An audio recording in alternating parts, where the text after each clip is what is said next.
एक बालक ने भगवान शिव को ही पेड़ के साथ रस्सी से बांध लिया। आखिर क्यों? दरअसल एक बार एक बालक अपनी गायों को जंगल में नदी के किनारे चराने के लिए ले जा रहा था।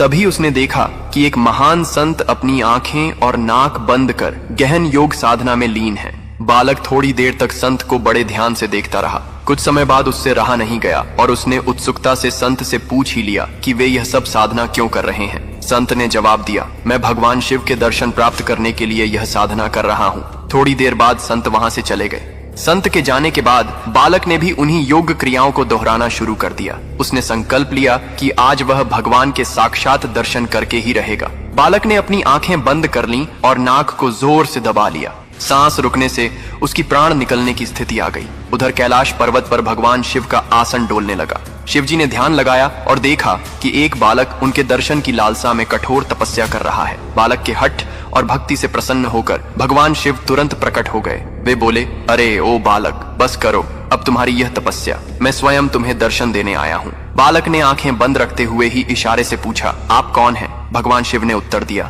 मैं वही भगवान शिव हूँ जिनके दर्शन के लिए तुम इतनी कठोर साधना कर रहे हो। बालक ने आंखें खोली और तुरंत एक रस्सी लेकर आया। क्योंकि उसने भगवान को पहले कभी देखा नहीं था, इसलिए उसे विश्वास नहीं हुआ कि ये सच में भगवान शिव हैं। पहचान की पुष्टि करने के लिए उसने भगवान शिव को पास के एक पेड़ से रस्सी से बांध दिया और संत को बुलाने के लिए दौड़ पड़ा। वह संत दौड़ते हुए वहां आए, लेकिन उन्हें वहां कोई दिखाई नहीं दिया। उन्होंने बालक से कहा, मुझे तो भगवान कहीं नहीं दिख रहे। तब बालक ने भगवान शिव से पूछा, प्रभु, यदि आप सच में भगवान शिव हैं तो संत को दिखाई क्यों नहीं दे रहे? भगवान शिव मुस्कुराए और बोले, जो भक्त बिना किसी छल कपट के निष्कलंक और सच्चे मन से मुझे याद करता है, मैं उसे अवश्य दर्शन देता हूँ। तुमने बाल हठ और निश्चल श्रद्धा से मेरी आराधना की, अपने प्राणों की भी परवाह नहीं की, इसलिए मुझे कैलाश से मृत्यु लोक में आकर तुम्हें दर्शन देने पड़े। लेकिन यह संत अभी भी पूर्ण शुद्ध भाव से नहीं साधना कर रहे हैं। वे रोज क्रिया तो करते हैं, लेकिन उनके मन में अभी भी भटकाव और स्वार्थ है,